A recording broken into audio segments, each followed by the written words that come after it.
Kwa mujibu wa kanuni ya 126, kanuni ndogo ya 3 ya kanuni za kudumu za Bunge toleo la Agosti 2025, ninaomba kutoa taarifa kwamba Bunge lako limekaa kama kamati ya matumizi limekamilisha kazi zake. Naomba kwamba taarifa ya kamati ya matumizi ikubaliwe na Bunge lako tukufu. Mheshimiwa Spika, naomba kutoa hoja. Hoja imeungwa mkono. Sasa nitawahoji kwamba Bunge sasa likubali kupokea na kupitisha makadirio ya mapato na matumizi ya Wizara ya Afya kwa mwaka wa fedha 2026/2027. Waniafiki waseme ndio. Ndio. Wasiafiki waseme sio. Waliafiki wameshinda.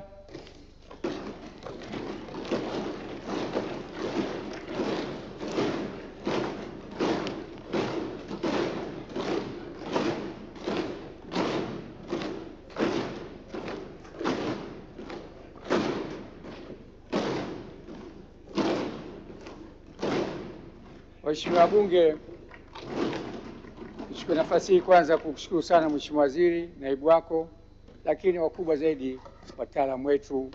Kwa kweli wataalamu hawa wamejitoa, wanafanya kazi kwa moyo mmoja. Hospitali yetu ya JKCI, Muhimbili, Ocean Road, Moi, Benjamin, Dodoma, wanafanya kazi ya utaalamu na utaalamu wa juu. Wanavutia wagonjwa kutoka nchi za jirani, na mpaka mwisho wanaulizwa, kwa nini uko hapa? Njoo kwetu ufanye kazi. Wameamua kubaki Tanzania sababu kuipenda taifa lao.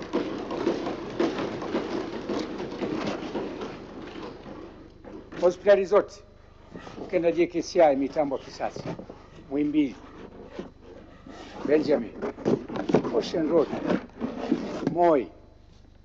Kazungumza hapa mbunge moja kuhusu mtambo wa Ocean Road unaitwa PET, Persistent Emission Tomograph.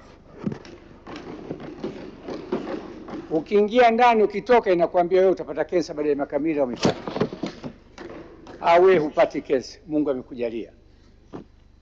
Hizi ndo kazi za Rais Samia.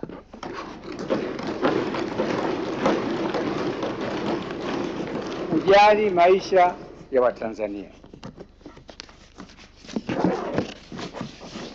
Faida za hizi hospitali zetu na utalii kutoka nchi kwa hospitali ni mapato ya taifa, ajira, sifa ya nchi katika dunia kwenye masuala ya afya. Inavutia uwekezaji na watu kutaka kuingia ubia na hospitali zetu kutokana na ubora na uwezo wa kufanya. Hongereni sana wataalamu wetu.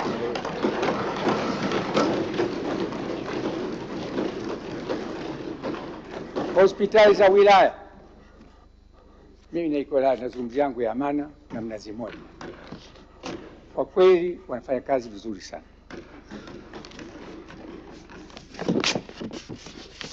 Mheshimiwa Waziri, wabunge wengi wamezungumza kuhusu bima ya afya. Maelekezo yangu, Wizara ya Afya, Wizara ya Fedha ikutane na kamati ya bajeti kesho, tumalize mzozo wa bima la afya na tutoke hapo na solution moja ya kusaidia nchi ipate mapato ya kutibu wagonjwa wa bima ya afya. Wabunge, wananchi, tumesomewa misamaha ya matibabu ya hospitali zote, nafikiri takriban bilioni 60 au 80 ambazo serikali itakuja kufidia. Hii yote kuwapa afueni afya wa Tanzania kwa maelekezo ya Mheshimiwa Rais. Lakini haya pamoja na maelekezo, madaktari wetu wana moyo mkubwa wa kuwasaidia wagonjwa wetu.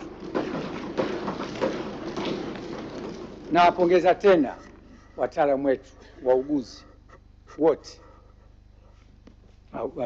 mabingwa wote, sababu kuna neno la kizungu linaloitwa agility, dedication, consistent na mapenzi. Mnafanya kazi na raha yake mnetupa sisi wagonjwa wenu. Wataalamu wetu mko hapa, wengine mko juu, wengine wako hospitali.